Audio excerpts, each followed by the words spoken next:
Magandang umaga po. Pwede yung batayin natin yung ating mga katabi. Good morning, good morning, good morning. Yan. Sa mga kapatid natin na matagal nating na-miss. Bro, kumain butan. Welcome again. Okay. At tuloy nga po na tayo masaya ngayon. Sapagkat buwan ng Mayo at maraming mga aktibidades tayo po di month of May. Alright,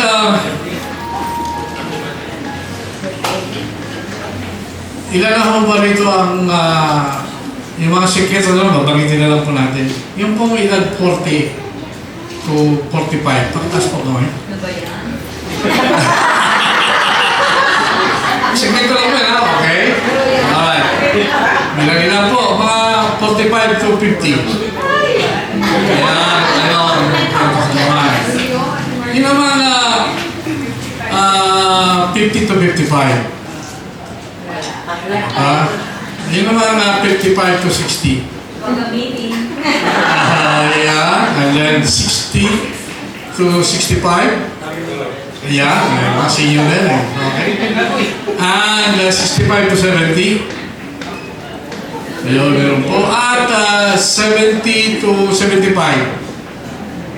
Ayan. Ayan, kami nakakunti na lang kami. 75 to 80. Si Ate, nanay mo din? 80 to 85? 80 to 85? Alright, ito na nga po. Sabihin ko nyo, Nanay Ludi, ito na yung pinaka-senior na po natin. Sila na po. At si Nanay? 82, 85, yes. And kami pong mga elderly, we are still alive and still kicking. Amen? Yeah. Right. So for this morning, ating pong pag-usapan mga kapatid ay tungkol po sa caring for the elderly. Yan po. Caring for our parents and the elderly. So parents, ang magulang po natin, once na sila tumanda, ay kailangan po nating tapos, not actually pag tumanda na, pero pag nanghina na po sila, after so many years of hard work para po tayo may padala sa school, makapag-aral, at magkaroon tayo ng mga gamit po natin, then, ang may panahon po na maghihina na po ating mga parents, and more especially pag tumanda na po tayo ay talagang nagula po yung physical na paghihina, pati na po yung financial difficulties, emotional concerns ng mga parents natin sa elderly. So ito po yung pag-uusapan po natin ngayong umaga. But before we go on, tayo sandaling manalangin. Heavenly Father, Lord, it's another opportunity for us to fellowship with one another. And we would like to thank you for this. Thank you, Lord, for the gift of life. Thank you, Lord, for the beautiful morning. Thank you, Lord, for my brothers and sisters in Christ. Thank you, Lord, for all the blessings, Lord, that you have given us. Thank you, Lord. At salamat din po, Panginoon, sa pagbibigay po ng patuloy na pangunguna, pag-iingat sa bawat isa. At sa ganun, Panginoon, kaya may patuloy na makapag-fellowship sa bawat isa, Panginoon.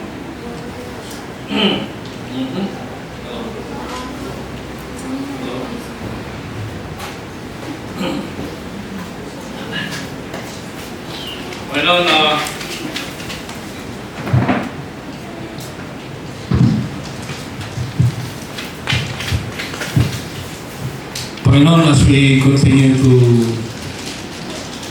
glorify your name by sharing to everybody, Panginoon, your word, by having fellowship with one another, Panginoon. Ang dalangin, Panginoon, ay kay Panginoon patuloy na magbibigay kalaman sa bawat isa, that we will understand, Panginoon, kung ano po, Panginoon, ang mga bagay-bagay na nais niyong malaman po namin. And with that, Panginoon, dalangin namin na ang kalinisan ng puso ng bawat isa, mawala, Panginoon, pag-alinlangan, mawala, Panginoon, ang mga bagay-bagay that will distract our attention in listening to your word. Salamat po, Panginoon. Salamat po. And we give you back all the praise and the glory in Jesus' name. Amen and amen. Alright. Caring for our parents and the elderly. Yan po ang pinaka-main title po natin. Now with that, tingnan po natin yung unang verse po natin. We have 3 verses here na dapat po natin tingnan, and they are all related to one another. Ang una po ay Exodus 20:12 sa NIV. At ang sabi po dyan, honor your father and your mother so that you may live long in the land of the Lord your God is giving you. Honor your father and mother. So how do we honor your father and your mother? Of course, by obedience, by sharing na kung dumating na oras na sila ay nanghihina, then we give due respect to them. So obedience is the first thing that we should do as children to our parents. Honor your father and mother so that you may have long life. Igalang po natin, pag tinawag po tayo ng ating mga magulang at ginigising po tayo, huwag naman yung wait po, mamaya na po, mabuti kung may po. Kailangan po natin sumunod kagad sa tawag ng ating pong mga magulang. Right. Pag sinasaway tayo ng ating mga magulang, ito ay para rin sa ating future. Hindi ito para sa ating sarili lang, kundi para sa ating future. Pagdating ng oras na tayo po itawagin ng ating pong Panginoon. So honor your father and your mother. You prepare for them. Kung sakasakali naman na ikaw ay meron ka ng pinagkakakitaan ngayon at meron kang so much income, then we prepare for our parents, elderly po natin. Kung sakaling dumating ang pagkakataon na sila ay magkasakit, we have something financially to support them. At kung sakaling naman sila ay bawian ng buhay, sila nga po ay meron pong paglalagakan na maayos. That's why this is part of preparation. So tayo pinanganak, tayo nag-aral, nag-asawa, nagkatrabaho, at tumanda na po tayo. And then, the last thing that will happen to us is we're going to 6 feet below the ground. So that should be prepared. At kasama dito mag-prepare ang ating pong mga anak. Tayo ang mag-prepare din para sa ating pong mga magulang. Kung sila ay wala pong kakayahan mag-prepare, then we should do it for them. Hindi yung pagdating ng oras, saka tayo mag-kumahog na maghanap para po sa kanila. Ni kabaong, walang kabaong, ni pang-hospital, walang pang-hospital, etc. So all of those things ay dapat mo nating paghandaan to honor your father and your mother. Now, second verse that we have is that stand up in the presence of the aged. Show respect for the elderly and revere your God. I am the Lord. Pakitaan po natin na paggalang ang ating pong mga nakakasanda. Ang puting buhok, holy hair, holy head, ang tawag po dyan. White hair, uban, ito nga po ay pakitaan po natin ang paggalang para po sa kanila. Revere your God. When you give due respect to them, you are giving honor to God. Yan po ang maliwanag po na tinutukoy po dyan. And on the third one, but if a widow has children or grandchildren, they should learn, first of all, to put the religion into practice by caring for their own family, and so repaying their parents and grandparents, for this is pleasing to God. And again, medyo mahaba yung verse po nito, pero tinutukoy po din yung kaya po natin pong sinabi kanina, we take good care of them. Ay, dinabalik po natin ang ginawa ng ating mga magulang sa atin. No? At lalo na po yung mga widow. Mga widow, mga balo, no? Wala na po silang pagkakakitaan. Matanda po natin at this time, ang nag-earn ay walang iba kundi mga kalalakihan. Kaya nga po, ang emphasis dito ay sa mga widow, sa mga balo, no, na siyempre pagkakasawa nila at our time today, no, wala kang ganong problema, no, sapagkat ang babae at ang lalaki pwede lang magtrabaho. But in those days, ang kababayan po ay walang ganong pong trabaho. O kaya nga po pag namatay yung kanilang mga mister, sila nga po hirap na hirap para po i-raise yung kanilang mga anak at yung kanilang pong mga apo. In our next slide, ang sabi po ay, the widow who is really in need and left all alone puts her hope in God and continues night and day to pray to ask God for help. So may mga widows talaga na talagang tunay na nakakailangan at tunay na sumasampalataya sa Panginoon at patuloy na humihingi ng tulong. Ngunit, the widow who lives for pleasure is dead even while she lives. Kaya may mga widow naman talaga na at the very start na hindi po sila nakapagpunda sa kanila pong pamilya. When they have such money, they fail to prepare for the future. Yung bang may mga mister tayo na nagtatrabaho sa ibang bansa, nagpapadala ng pera sa kanilang mga misis. So, ang misis sila pag nakatanggap ng mga padala galing sa abroad, para silang one-day millionaire. Bili dito, bili doon. So, pag uwi na mister, wala siyang naipon maski at magkano. So, ito yung mga tinutukoy dito na mga widow ito na who lives for pleasure. So, once the husband dies, wala silang naipon na. Kawawa naman yung kanila pong mga anak.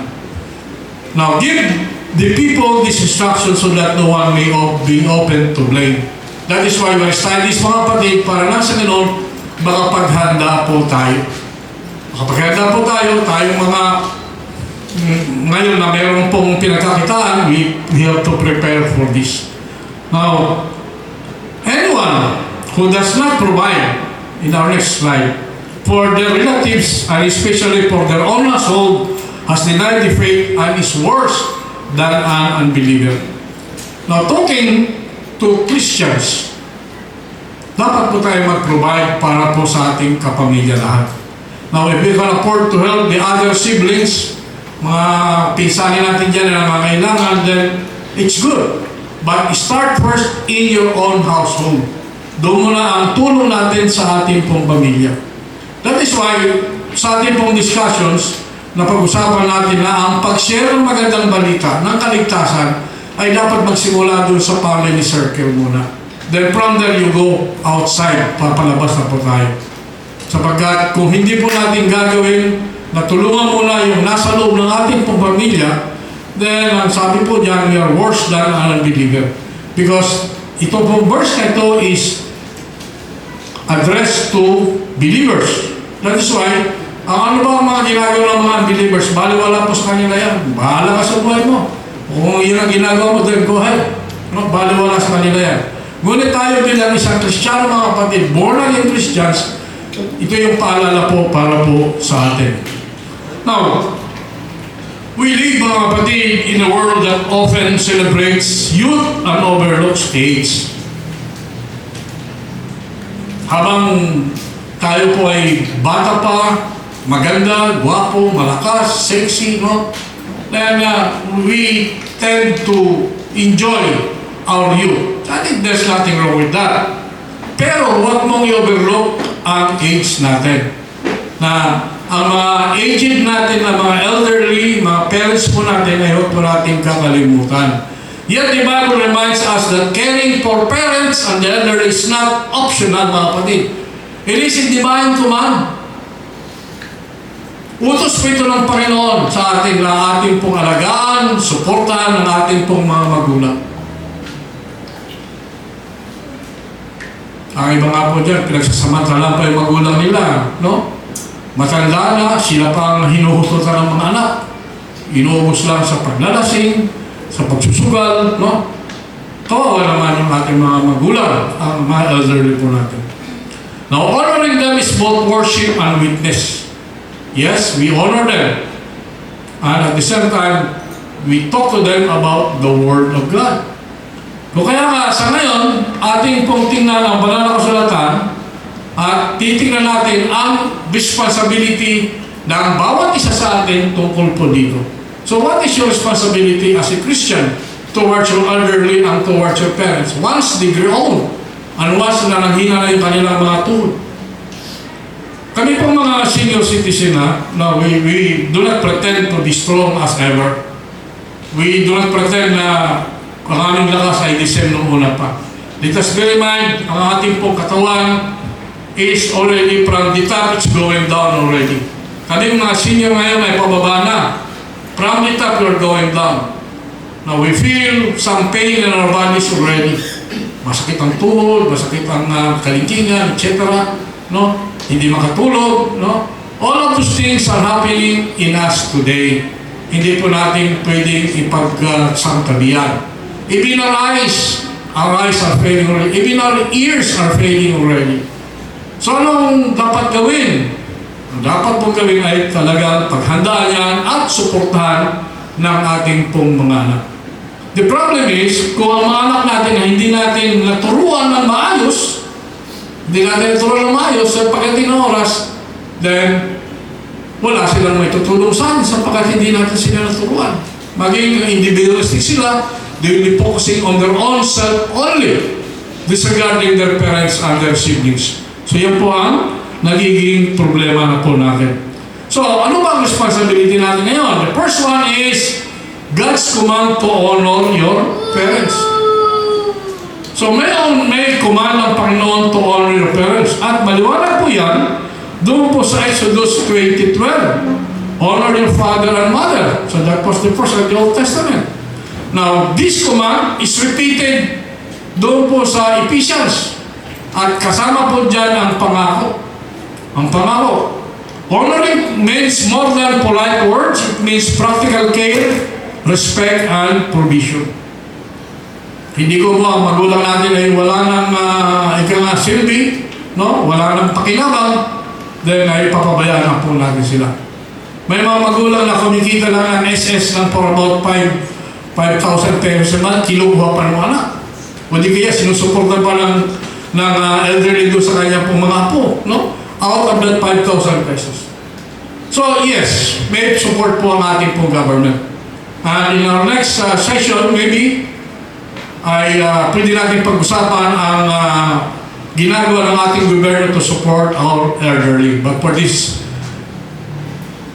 preaching that we have today, ang focus po natin ay ang biblical principles po lamang. So, we provide practical care, as I mentioned kanina, pati na yung health insurance nila, pinaganda na po natin, pati na po yung although ayaw pag-usapan, yung kabaong, yung libingan, yung service, all of that, ayaw pag-usapan po yan. But we need to prepare for that.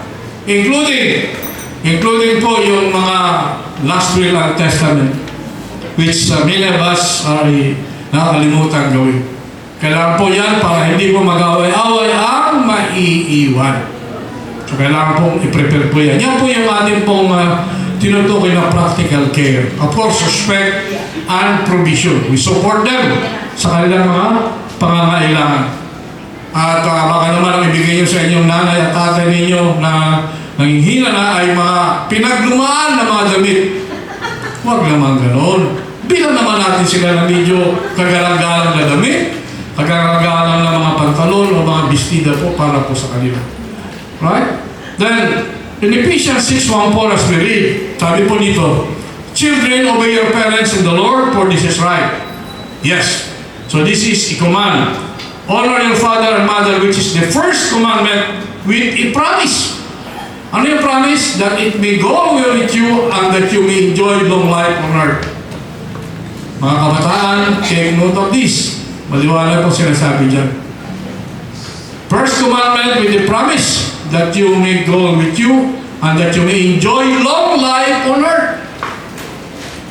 Kaya galang po natin ang ating pong mga magulang. No? So maliwanag po ang sinasabi po ng Ephesians. Ang sabi po naman sa Colossians, children, obey your parents in everything, for this pleases the Lord. So again, in everything. Kaya ba kapag ang tatay natin ay nagpapabili ng sigarilyo, ay susunod ba tayo? Siyempre may mga tatay na naninigarilyo, nag-iinom.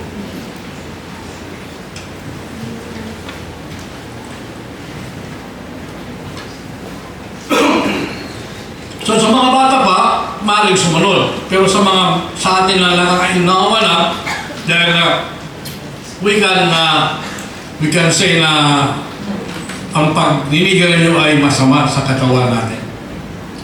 Maybe it's high time to discuss that matter to your parents kung sila ay naninigarilyo at sila ay nag-iinom. Explain natin ang medical reasons for that. At saka yung after effect, pag sila ay patuloy na naninigarilyo, nag-iinom, ano pa yung mga background niya in terms of affecting our health. So it's up for us to explain to them. Pag ayaw pa rin maniwala ng ating mga magulang, ng ating mga kapatid na patuloy na gumagawa ng pag-inom, pag-inigarilyo, then we could only resort to praying for them. In His own time and His own will, ang Panginoon ang gagawa para po ang ating po mga kapatid na yan ay magkakaroon ng kaliwanagan ng kaisipan. Now, if honoring parents is commanded, then respecting all elders is equally tied to our reverence for God. Look at that. Then respecting all elders is equally tied to our reverence for God. So giving respect to our elders, to our parents, is equally tied. Ibig po sabihin, kapantay po yan ng patuloy po natin pagbibigay kaluguran sa ating pong Panginoon. Pangalawang major point po natin. Respect for the elderly is reverence for God. So the transition is there, mga kapatid. No? If we respect the elderly, it is a reverence for God. So what do we have here? Ang sabi po sa Leviticus, rise in the presence of the aged, show respect for the elderly and revere your God. Now to respect elders is to revere God Himself. Sapagkat kung anong ginagawa mo sa iyong kapwa ay sa muli ginagawa sa ating Panginoon. Whatever you do to your brethren, you're doing it unto me, says the Lord. In Job 12:12, reminds us that wisdom is found with the aged. Ang kaalaman po, ang experience po ng mga matatanda ay hindi po matatawaran.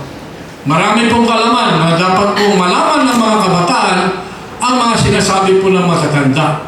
Kaya ang sabi ng mga kabataan ngayon, panahon nyo yun eh. Iba na yung panahon namin ngayon. Yun ang karamihan sinasabi ng kabataan. Ba't look at that?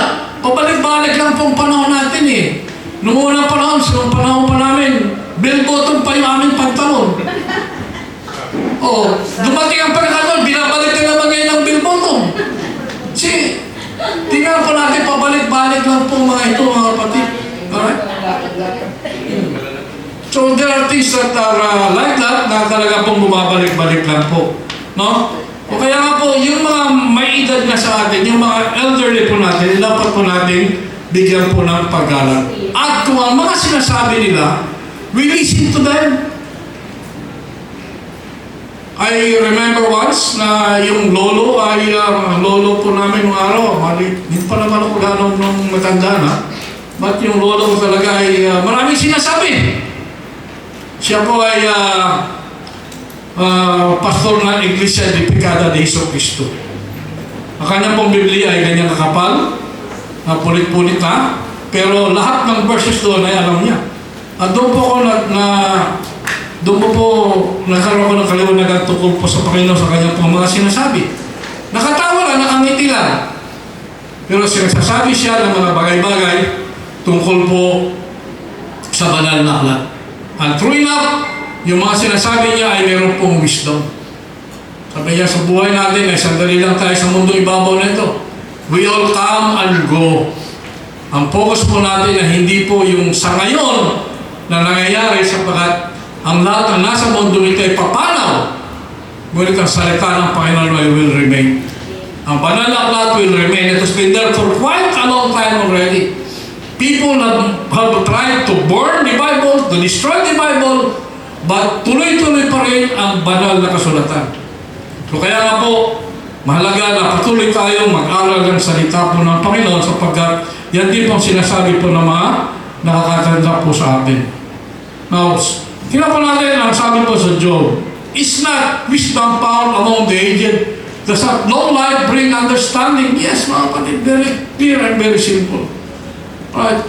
Habang tumatagal po ang buhay po natin dito sa mundo nito, marami tayong nakikita, marami tayong nararanasan. At yan ay isang wisdom na meron po tayo dapat po natin i-share dito sa ating mga kabataan. At ang problema lang minsan yung kabataan natin ay matigas sa ulo. No, they would like to do it on their own. And that's the main problem. Pag ang mga anak po natin ay nagsarili on their own, ay nila sumunod sa atin, then we have a problem. What do we do? We have to pray for them. We have to lay hands on them when they go to sleep. Panalangin po natin. Kailangan po natin ng panalangin, tuloy-tuloy na panalangin. And that is why we have to pray continuously. And that is why during our Wednesday prayer meeting dito ay patuloy po tayong nananalangin. For everybody else, sa lahat estudyante, sa nagtatrabaho sa abroad, sa mga wala pang trabaho, sa mga nag-aaral, sa mga nanay, sa mga tatay na mga karamdaman, and for everybody else, we are praying, and hopefully, maybe you can come and join us and pray for everybody. Sapagat dito kailangan natin ang patuloy na panalangin. In many cultures, ang palingin po nila mga kapatid, gray hair is seen as a crown of honor. Sa ibang mga, in our next slide, sa ibang mga kultura, pag ang buhok mo ay ganito, ay ito na po ay crown of honor. At ang tawag ito ay splendor, ayon po sa Proverbs 16:31. Now, when we honor the elderly, we acknowledge the wisdom God has given them. We acknowledge that wisdom to them. Ang binigay ng Panginoon sa kanila, sa mga elderly po natin. In our culture, we give acknowledgement sa pamagitan po ng pakikinig. We listen to them. Pag may mga sinasabi ng mga elders po natin, we listen to them. And then after that, we ask them questions and then they answer us. Of course, nandun din yung uso na ginagawa natin yung pagmamano. Nagmamano pa ba yung kabataan ngayon? Ang pagmamano sa ating mga kapatid ay hindi yung pagganon. Ang pagmamano sa atin is touching on their forehead. Kasi yung pagganon, you are showing na ikaw na nasa taas ay mas makapaghirang kaysa doon sa nasa baba. So mapapasin po ninyo, we lay our hands on top, not like this, but like this. So pagkatando po mga kapatid, ang pagkilala po natin sa kapangyarihan ng ating pong Panginoon. Now, so sa ating mga anak, ay patuloy po tayong gumalang sa magitan din po ng pag-amin. Pag-amin po natin sa kanila, blessing sa atin, God bless you. We acknowledge na sila nga po ay mas maganda sa atin at sila ay mas nakakalam po sa atin. A sign of respect, sign of reverence for our elderly. Pati ka mga anak po natin, sapagkat yan nagsisimula ang obedience mga kapatid. Huwag natin inis yung pag-amin, no? Pagbibigay ng blessing ng mga matanda sa kanila pong mga anak. Ginagawa natin yan dati, di ba? If you remember, kayo mga nagsimula sa Katulo, ginagawa po natin yan during the 6 o'clock, the 6 o'clock orasyon, yes, orasyon. Sa meron pa siya isang word na sinasabi dyan. At 6 o'clock, all of us, at before we gather, no, tayo na naglalaro sa kalsada, pagbagting, then everybody, ang lahat ng kabataan, uuwi na at maglilinis ng paa, maglilinis ng kamay, mapapalit ng damit, then prepare for dinner. At yan po ang ginagawa natin dati, acknowledging na ang wisdom na galing po sa ating Panginoon sapagkat doon sa table or after dinner, ang nanay at saka ang tatay ay nagkukwento ng mga bagay-bagay ng kabutihan, asal sa ating pong mga anak. And in those days, ito rin yung matapos na mangaral ng magulang, pinapakinggan naman ang gabi ng gabi. Right? You remember that? Yan po ang ating pong pinapakinggan. Alright. Alright.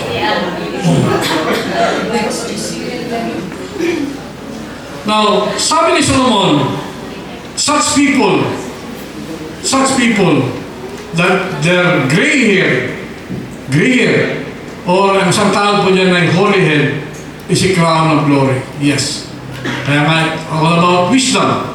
Pag tumanda ka na ay marami ka ng alam. Kaya lang, meron pang sinasabing, wala ka ng pinagkatandaan. Ano ibig sabihin nun? You keep on repeating the same mistake again and again. Hindi po dapat gano'n. Except maybe kung may diferensya ka na mentally, that should be a problem. Pero kung normal ka naman, then huwag mo na ulit-ulitin babalikan pa ang mga nagawa mo mga pagkakamali. He adds that the crown of glory is more readily acquired by leading a righteous life. Doon sa next natin slide. By leading a righteous life. So crown of glory is more readily acquired by leading a righteous life. So for us, kayong mga bata, magsimula kayo talaga sa righteous life. Ang mga elders naman nasa ngayon, hindi natin makukuha ang mga kaalaman ito kung hindi tayo talaga namuhay ng maayos sa ating pamumuhay.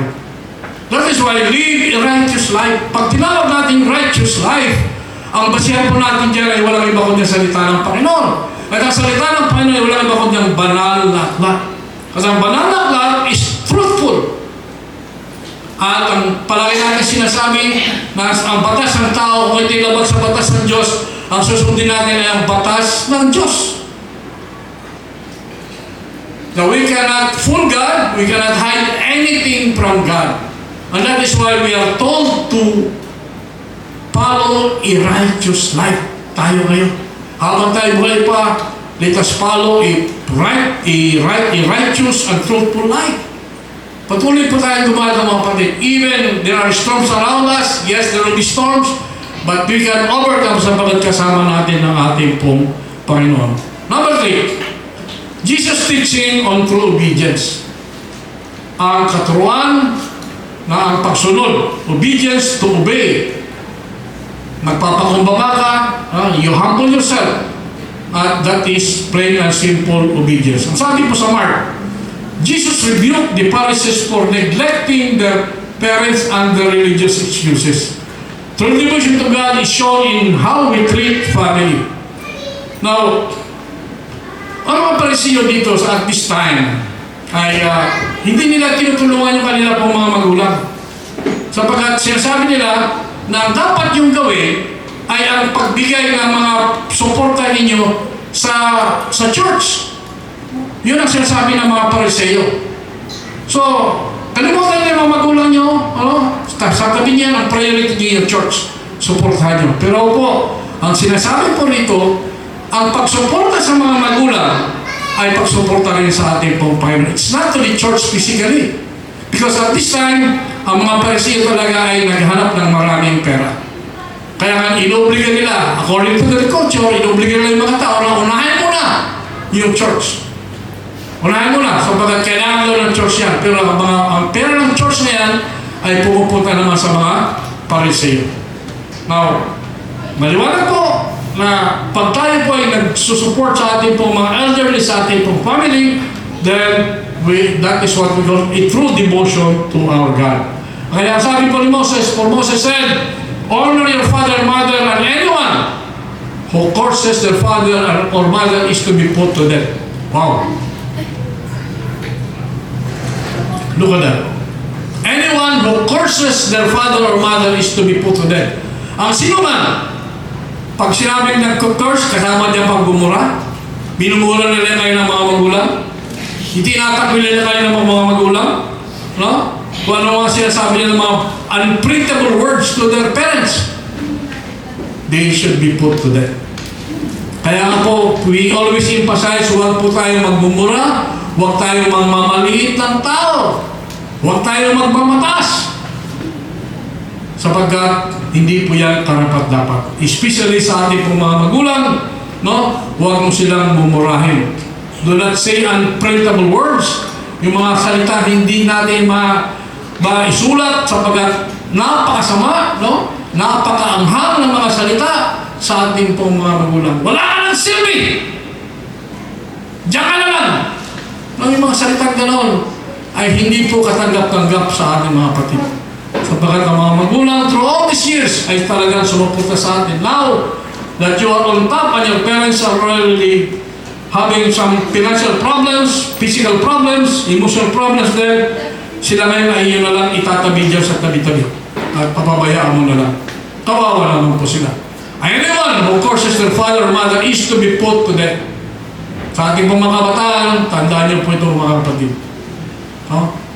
Igagalang po ninyo ang inyong pong mga magulang. Kahit ang magulang po natin naging higpit sa atin, ang inisip ng magulang ay ang future ng ating pong kabataan.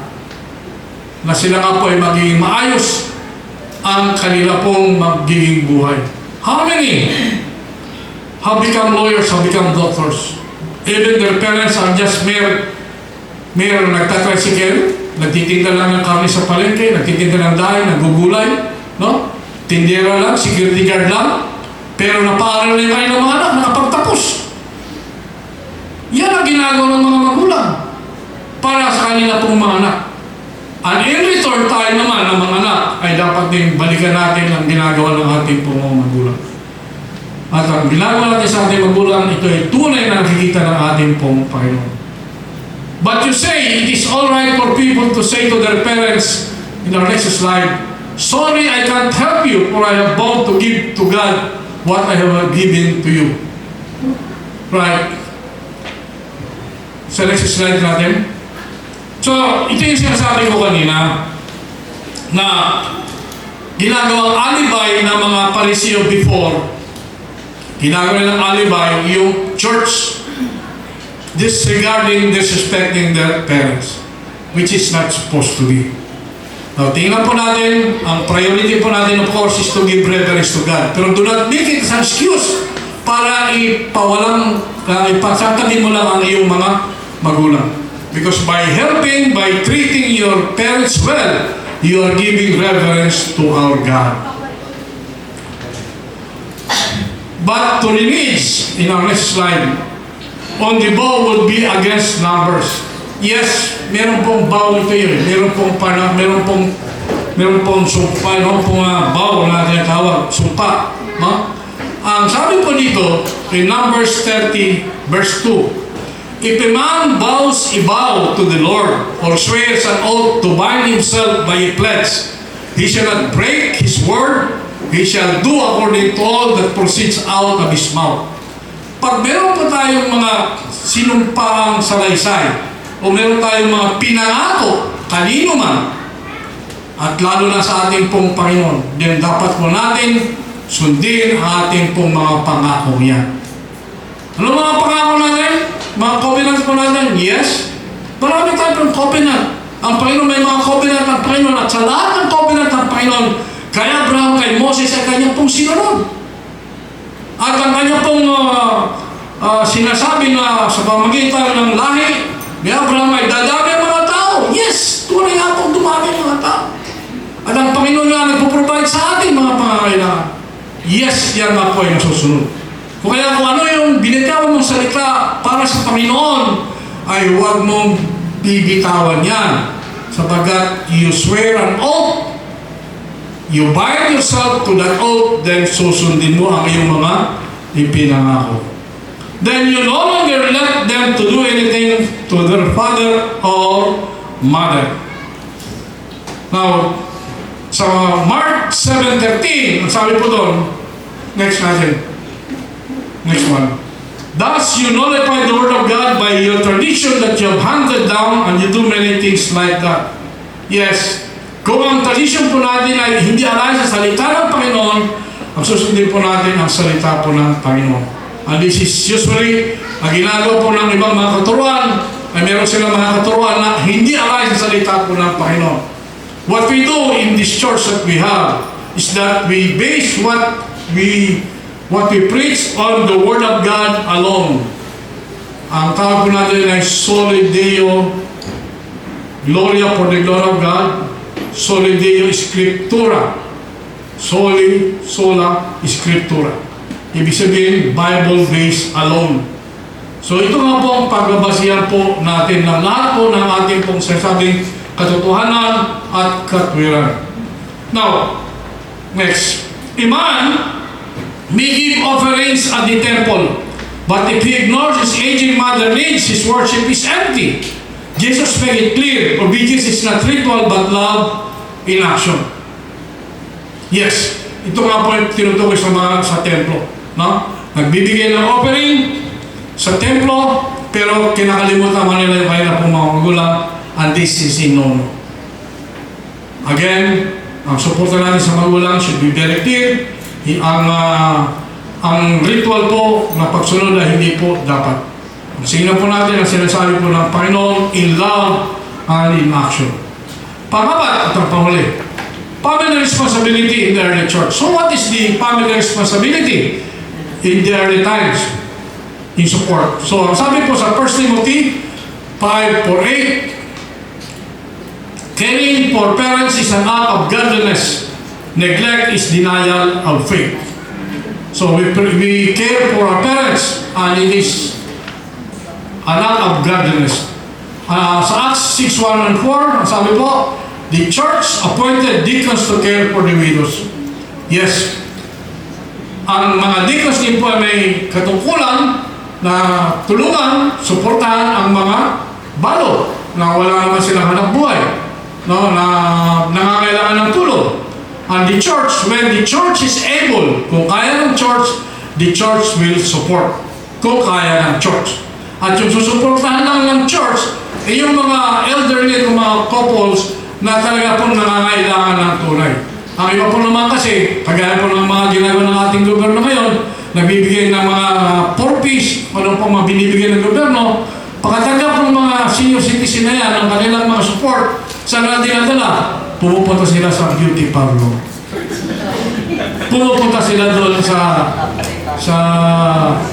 mga sugal-sugal dyan sa tabi-tabi. Bili dito, bili doon ng mga bagay-bagay na hindi naman dapat bili. And that is wrong. So kaya nga po, we care for the parents because it's an act of godliness. Now, the deacons, ang deacons ay working on the non-spiritual aspect of the church.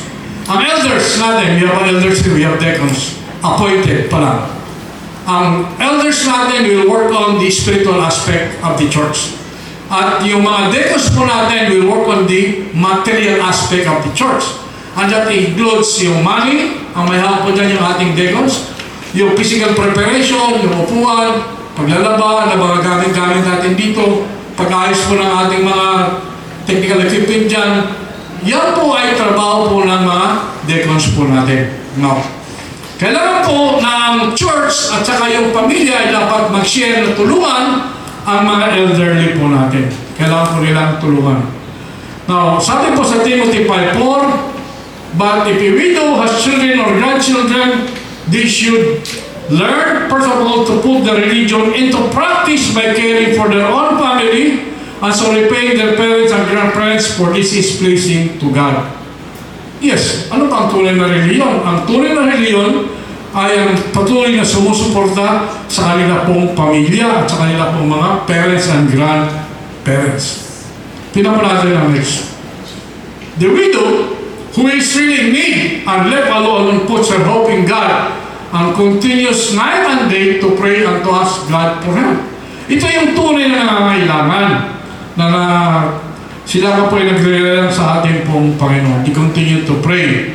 At ito talaga ang tunay na kailangan. Kung ang widow nito ay patuloy na gumagawa ng pag-iinom, paglalasing, paninigarilyo, then something is wrong. We are not supposed to support them, but we are going to tell them about the Word of God. But the widow, the next slide, who lives for pleasure is dead even while she lives. And this is what I mean. Yung mga widow na talaga po naman irresponsible, who lives for pleasure, gusto lang nila magpasaya. No? Wala na silang ibubuga, wala na silang ipapakita pa, pero ang ginagawa nila ay puros kayabangan, puros chismis dito, chismis doon, no? At katamaran dito, katamaran doon, at hindi na sila naging responsible. So ito ay mga widow na dapat nating, although kung support ang kailangan nila, we can provide other means of support, but not direct financial or material support. It all depends on how the church will address them. Now, anyone who does not provide for their relatives, and especially for their own household, has denied the faith and is worse than an unbeliever. Ito na yung ating pong binabanggit kanina. So, unahin mo natin ang ating pong pamilya. Now, the early church understood that faith must be lived out in service. They organized care so that no widow was forgotten, showing that ministry includes compassion. Yes. So, kailangan po natin mga kapatid na i-organize yung ating pong effort para matulungan ang mga elderly na ito na kailangan po ng tulong. And likewise, mga kapatid, hindi po lang mga elderly, pati na yung kabataan natin dito sa ASLA, na nangangailangan po ng tulong. And that is why, nandun pa rin sa ating site, ang ituloy po natin yung ating pong feeding program. They also need something like that to support them. Itong mga maliliit na itong mga kabataan. Not only the elderly, but likewise, on the opposite side, itong mga kabataan po natin. Now, let's now come to our practical application. There are 4 items here. Una, in our practical applications, gratitude. Gratitude meaning alalahanin natin na utang na loob. May utang na loob tayo. Kanino? Sa ating pong mga magulang. Ano ba ginawa ng magulang? Sacrifices that they did. No? Para makaipon ng pera, naglalakad. Mayroon siyang mga bagay-bagay na gusto bilhin, hindi niya na mabili sapagkat iipunin niya yung pera para lang isuporta sa kanila pumanak. Support. We provide support to them. Emotionally, physically, and financially. Yes, we have to provide support for them. Sapagkat kung sila ay wala na pong pension, kawawa naman po sila. No? Kung sila naman po ay mayroon pong physical problem, masakit yung paa, may sakit silang dinaramdam, then we need to help them. Community. Now, the church is involved here. So we continue to support our brothers and sisters. Sa atin, every time social concern. Ang sino man nagkasakit, we provide a portion of 500 to 1,000 pesos. Now, how many times are we going to provide support to our brothers and sisters na hospital, na nagkasakit? Mas maganda na, so we support them as long as we can, then we have to provide necessary support. As long as the church can support them, kasi nga po nangangailangan po sila, then we have to provide support. Although in a little way, we can provide support, but in terms of higher expenses, then we cannot really do that. But in a small amount, we can provide support. And we can also, of course, pray for them. Now, ang isa pa, teaching. Model respect for elders to younger generations. Itong mga elders po natin ito, model po sila ng kabataan. Pag tinignan ng kabataan tayo, then ang respect ay nasa sa atin. Kasi nga po, wala tayong ginagawang masama para po sa kanila eh. So, ang kabataan natin, will be looking for somebody to model on. Even maliit pa lang, meron siyang tinitingnan na maging model niya. Psychology-wise, meron silang model. Lahat ng kabataan, meron po silang model. Ang model niya, teacher, kasi nanay niya, teacher. Ang kabataan ngayon, ang kanyang magiging mindset ay magiging teacher din siya. Pag ang model niya, yung tatay niya, police, then ang magiging trabaho niya later on ay pagiging police din. Unless otherwise, mapag-usapan na, mag-debate naman siya to other courses. Alright, coming to conclusion and our reflection, let's have this one. At I would like to request everybody to read. Alright? Pwede ba natin basahin? Alright? So, simulan po natin. Everybody, ready? Read.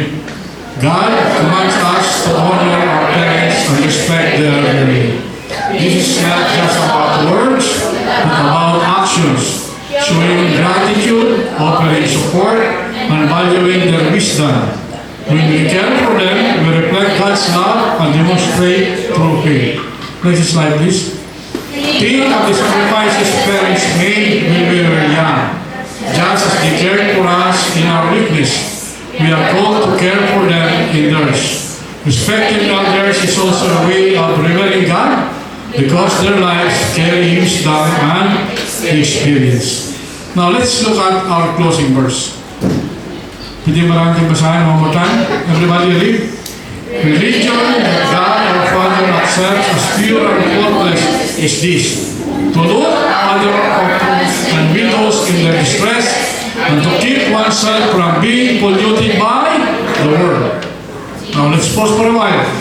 Ano ba yung being polluted by the world? Let's have a brief explanation about this. Sabi po, everybody read. James is also implying that it's very difficult to practice pure and undefiled religion before God unless we see some serious changes inside of us. Sige po, manalangin po tayo sa umaga ito. Diyos Ama na may banal at pagkapangyarihan sa lahat. Patuloy namin, Panginoon, na alalahanin ang iyong kabutihan na pinagkaloob. Panginoon, libong years na ang nakalipas o Diyos, na kami, Panginoon, ay nililigtas mo, Panginoon, sa aming mga kasalanan sa pamagitan ng iyong sakripisyo, Panginoon, ng krus sa Kalbaryo. Ibinuhat mo, Panginoon, yung buhay, nalantad sa lahat ng kahihan, Panginoon, alang-alang, Panginoon, sa aming kaligtasan. Kaya, Panginoon, habang kami nabubuhay sa mundo ito, Panginoon, aming alalahanin, Panginoon, ang iyong kabutihan, ang iyong pag-ibig na pinagkalo mo sa amin, Panginoon, ito mula ikaw, O Diyos, hindi mo siya sakripisyo yung buhay, Panginoon, wala kami kaligtasan sa aming buhay. Panginoon, salamat sa araw nito, sa Panginoon, purihin at kalamatan sa pamagitan ng sakripisyo, Panginoon, na pinagkalo mo sa amin. Salamat, Panginoon, aming kang dakilahin sa bagay ito. Sundagin mo siya mas pangalan ni Jesus. Amen.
Ang sabi po sa 1 Corinthians 11:23, ang sabi po, "For I pass on to you what I received from the Lord Himself. On the night when He was betrayed, the Lord Jesus took some bread and gave thanks to God for it. Then He broke it in pieces and said, 'This is my body which is given to you. Do this in remembrance of me.'" Sabay-sabay po tayo.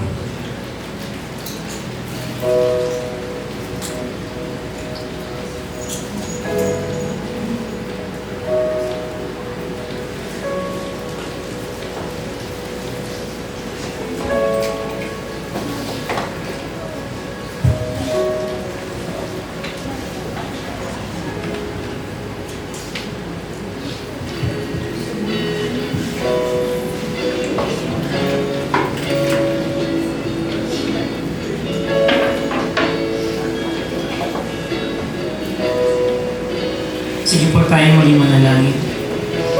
Panginoon, maraming pong salamat sa iyong ginawa sa krus ng Kalbaryo.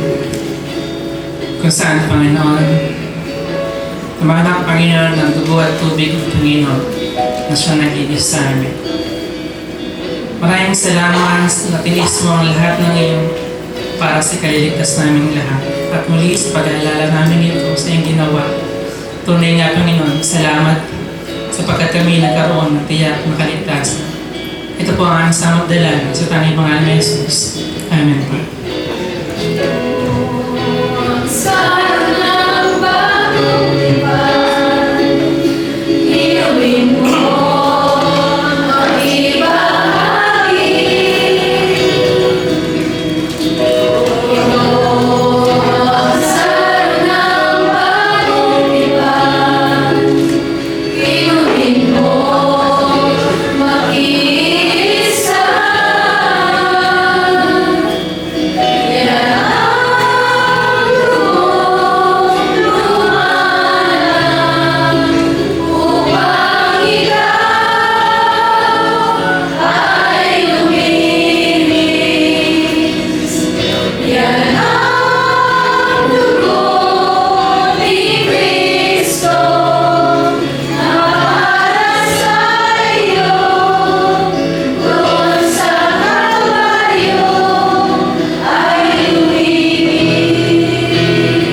Corinthians 11:25. In the same way, he took the cup of wine after supper, saying, "This cup is the new covenant between God and His people, an agreement confirmed with my blood. Do this in remembrance of me as often as you drink it." Sabay-sabay po tayo.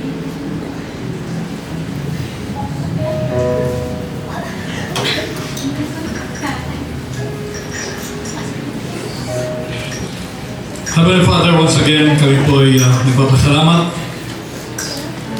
for that ultimate sacrifice that you have done on the cross for all of us. For washing our sins by the blood of Jesus on the cross. Salamat po, Panginoon, sapagkat wala ng ibang kaparaanan para sa aming po kaligtasan, kundi ang banal na dugo ni Kristo na siya po namang dumalak. Binuhos po ninyo, Panginoon, sa cross ng Kalbaryo. Kami, Panginoon, ay malinisan, Panginoon, sa mga nagawa ng po naming kasalanan. Salamat po, Panginoon. Salamat po. Salamat po for that wonderful gift of salvation. For that wonderful gift of cleansing of our sins. Salamat po, Panginoon. We give you back all the praise, all the glory. In Jesus' mighty name, our Lord and our Savior. Lahat magsabi na, Amen and Amen.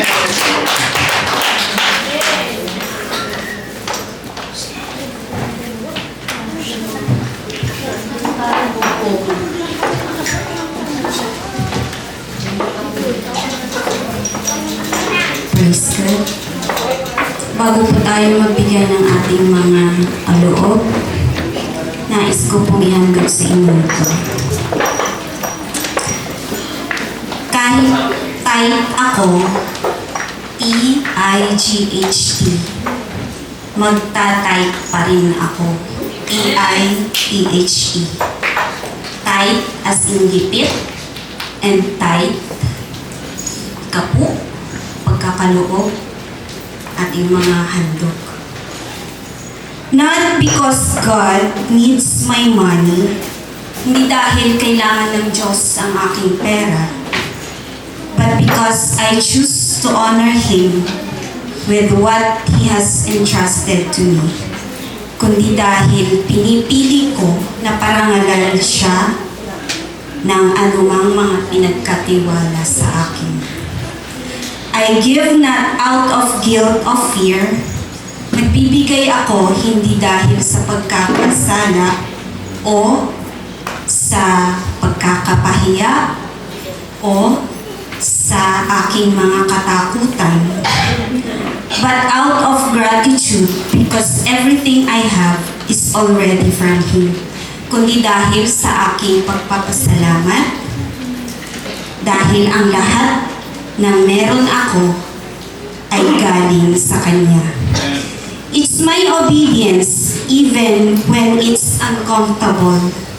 Ito ay ang aking pagsunod kahit sa mga oras o panahon na ako ay hindi komportable sa buhay o nahihirapan. My way of reminding my heart that my provision comes from the provider. Ito ay paraan ko ng pagpapaalala sa aking puso na ang mga probisyon ay nanggagaling mula sa tagapagbigay, ang ating Diyos Ama. Not just my paycheck, hindi dahil sa aking sinasahod o sinisweldo. So even when it feels hard, kahit napakahirap, when my budget says no, kung ang budget ko ay sinasabing hindi, my heart still chooses to say yes to God.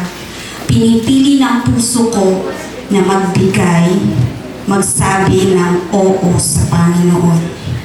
Because this is my commitment. Ito ay aking pangako to honor the Lord with my wealth, na parangalan ang Diyos sa anumang kayamanan na mayroon ako. And trust Him as my source and sustainer. At pagkatiwalaan siya na siya ang nagbibigay ng lakas ko at ang nagpo-provide ng mga pangangailangan ko. Mula sa aklat ng Philippians chapter 4 verse 19. And my God will meet all your needs according to the riches of His glory in Christ Jesus. Nagbigay po tayo ng ating mga kaloob, mga ikapo, ng may kagalakan sa ating mga puso.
Heavenly Father, once again, Lord, we come before you with humble hearts, O God.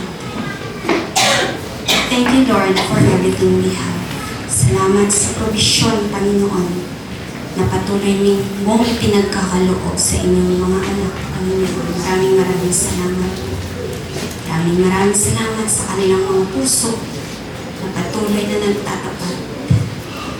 Sa gitna man ng kahirapan, Panginoon, sa buhay, sa gitna ng krisis, Panginoon. Lord, maraming salamat po. Dahil ang mga anak mo ito ay patuloy mo pinagkakalooban, patuloy mo pong binibigay ang anumang pangangailangan nila, Panginoon. Financially, physically, emotionally, at lalo-lalo na spiritually, Panginoon. Kaya kami ay patuloy nagpapasalamat sa iyo, God. We can do nothing without you, Lord. Anuman ang lakas namin na meron kami, ito ay galing sa inyo. Anuman ang natatanggap namin, piso, 5 piso, 1,000, Lord, we thank you. Dahil sa inyo na patuloy na nagbibigay ng kalakasan namin para magtrabaho, to feed our family, Lord. Bawat himay-may namin, Panginoon, ang lakas namin pinagmumula sa inyo. Lord, we thank you for the source of our income. Ang mga kumpanya na patuloy na pinagtatrabahuan namin, Panginoon, upang kumita, Panginoon, upang may maibili ng pagkain at maihanda, mailagay sa bawat mesa ng pamilya, ng bawat miyembro ng aming iglesia, Panginoon. Maraming salamat po sa isang butil na bigas, Panginoon, na patuloy naming ini-enjoy in times of crisis. Nakakabili kami, Panginoon, ng bigas. Lord, we thank you from the bottom of our hearts, Panginoon. Maraming salamat po. Dahil kung wala ka po sa buhay namin, hindi po namin alam, Panginoon, kung nasaan po kami. Siguro, Panginoon, masaya kahit meron kami, kahit anong yaman meron kami, Panginoon, siguro masaya dito sa lupa. Pero Lord, kung hindi ka namin kilala, walang saysay ang kasiyahan iyon, Panginoon. So kahit na mahirap kami, Panginoon, pero dahil nasa puso ka namin dahil kinikilala ka namin bilang aming Panginoon at tagapagligtas, Lord. Alam namin na ang hirap dito sa lupa ay panandalian lamang. And we will reap kung ano man po ang natatanggap namin na hirap dito. In the end, with you in the paradise, Lord, ay magiging masaya kami dahil kapiling mo kami. Maraming salamat, Panginoon. We continue to praise you, Lord. We continue to ask you to be with us always, Lord, in times of troubles, in times of trials. Patuloy kaming magsusumamo sa inyo, Panginoon, na samahan kami, O God. Dahil alam namin na hindi mo kami pababayaan kahit ano. Maraming salamat po. And we ask you, Lord, to bless this gift of blessings, Lord, na mula sa inyong mga anak. Basbasan mo po ang mga kaloob na ito, ang mga ikapong ito, Panginoon, upang magamit dito sa ikalalago ng inyong iglesia, Panginoon. We thank you, Lord, for everything we have. We bring you back the glory and the honor. In Jesus' name we pray. Amen.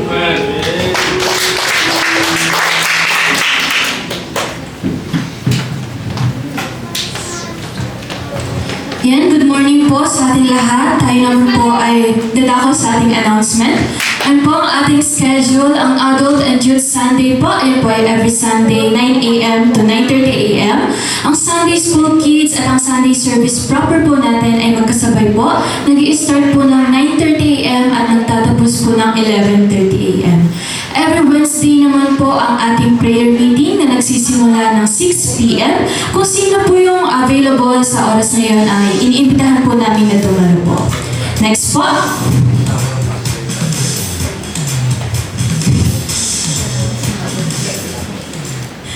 Ayan naman po ang Mother's Day celebration sa May 17, 2026 po.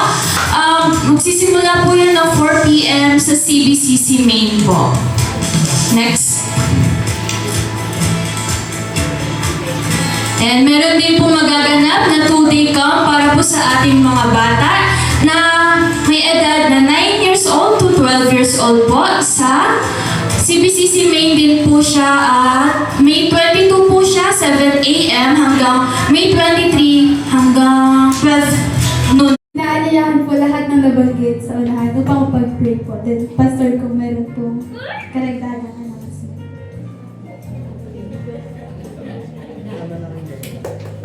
Yes, thank you for that. At palakpakan po natin ang ating po mga kapatid na celebrate po na kailang mga birthdays. And then, of course, yung anniversaries. And then, of course, yung ating po mga performers for today. Palakpakan po natin sila. Mahina naman ang palakpak natin sa mga performers natin. Galing kumapa, galing sumayaw. Yes, yes. So, meron po tayong activity, yung dalawa. Ano yung binanggit? Ang una ay Mother's Day. At saka yung pangalawa ay yung youth camp natin. So, mga youth camp, kabataan 9 to 12. The church will provide support for you. Yung pinili na skill ni kapatid Letes, yun ang pupunta doon. We will provide support. At doon naman sa Mother's Day natin, pinag-usapan pa kung ano ang kapag-decide na sila. Mamaya po kung ano yung para sa Mother's Day natin. Anyway, nag-start po natin yung mga birthday celebrants. Please come forward. At saka na po yung ating mga bisita. Birthday celebrants, at saka yung mga bisita po natin, please come. Elders. Elders.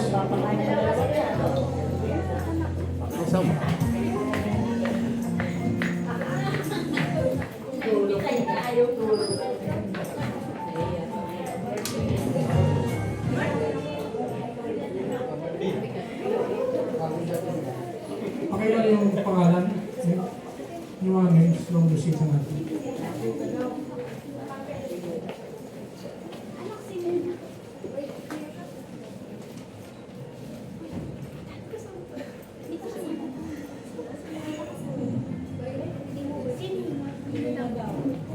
po, ating panalangin po ang ating po mga kapatid na nag-celebrate na kanilang birthday for this month. Panginoon, muli kami po yung nagpapasalamat for the time that was given to each one of us. In particular, Panginoon, sa another year, beautiful year, Panginoon, bountiful year, Panginoon, na pinagkaloob niyo sa mga nagsiselebrate ng birthday nila for this month, Panginoon. Tuloy na, Panginoon, na kayo ang provider. You provide for everything and you show everything, Panginoon, na ito ay mangyayari, Panginoon, according to your glory, Panginoon. Salamat po, Panginoon.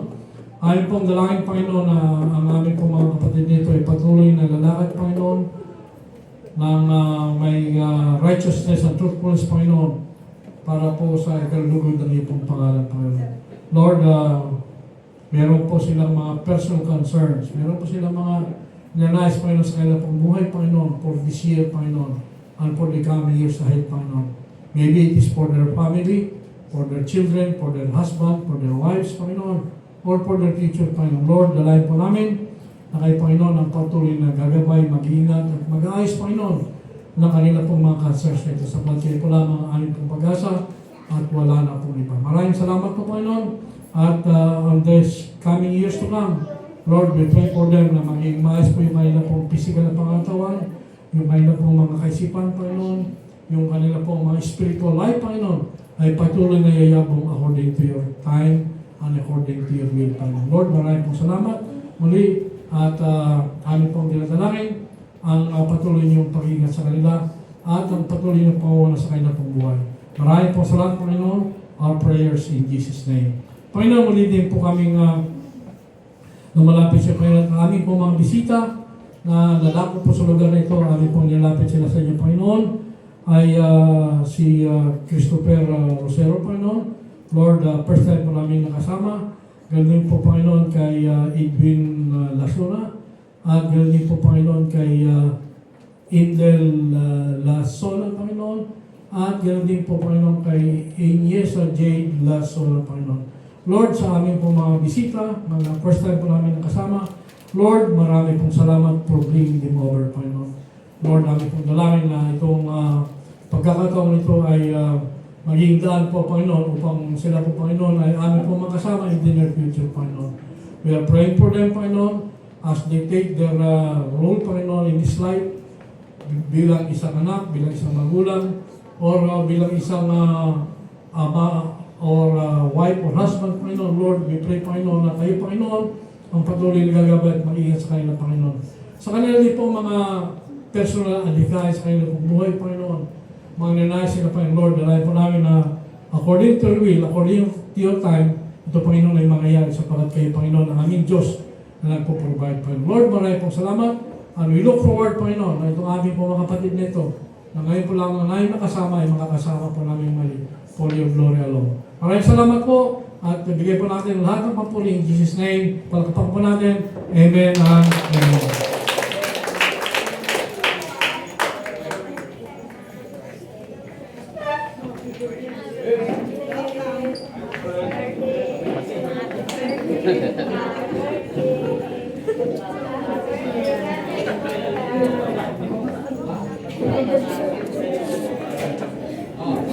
Yes, bago po tayo maghiwalay mga kapatid, it's high time that we have to come to know to each other. Ang problema po kasi, matagal na po tayo nagsasama-sama po nito, pero nagkakayaan po tayo. Now, can we just spare maybe about 20 minutes? Lahat po ng mga kabataan doon sa kabila to meet together. At yung hindi po natin mga kakilala, o introduce natin ang bawat isa. No, sa kabataan, at ganito naman sa mga kababaihan, dito naman sa side na to, at yun naman po sa mga kalalakihan on this side. So tayo ay let's meet and greet one another. Pakilala lang po tayo, introduce oneself just for a few minutes so that we will know each other. Alright? So kami ulit before tayo maghiwalay. Sige po, after our closing prayer, then we will do that.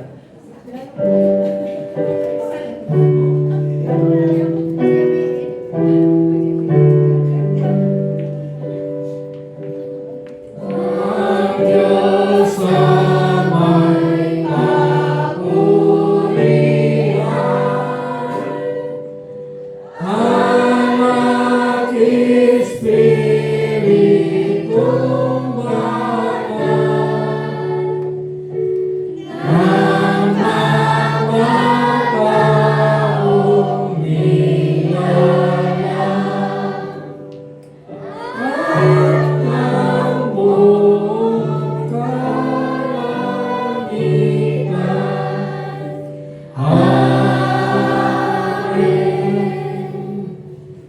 Surely goodness and mercy shall follow me all the days of my life, and I will dwell in the house of the Lord forever.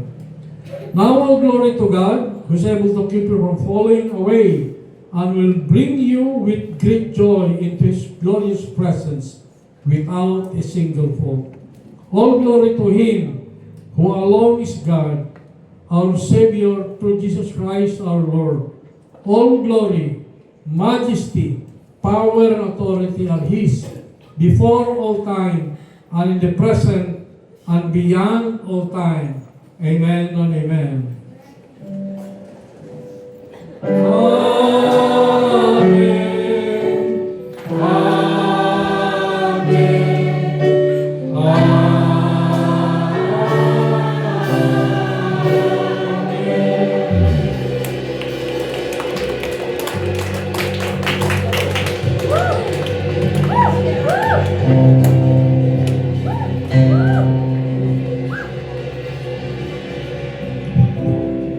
Handa na po ba tayong muli